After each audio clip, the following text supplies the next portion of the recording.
روز جهانی غذا در افغانستان در حال تجلیل می شود که فقر و گرسنگی در این کشور در حال افزایش است. بر بنیاد بررسی‌های یک نهاد مدرسان در حال حاضر 60% جمعیت افغانستان زیر خط فقر زندگی می کنند و این رقم در حال افزایش است. نهاد اکشن آید می گوید که درآمد روزانه بسیاری از افغانان کمتر از $1 است و باور این نهاد اگر کمک‌ها به گونه شفاف به مصرف می رسیدند افغانستان در چنین حالت نمی بود.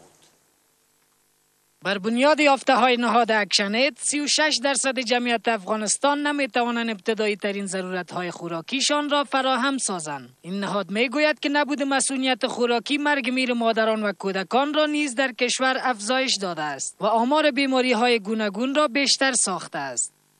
حدود 60% از جمعیت افغانستان در زیر خط فقر به سر می‌برند.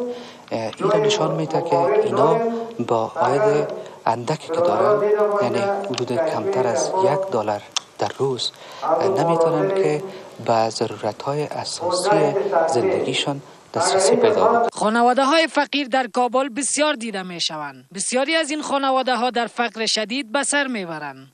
ما پیسه ندارم که زغال بخرم یا ارد بخرم دیگه چیز بخرم.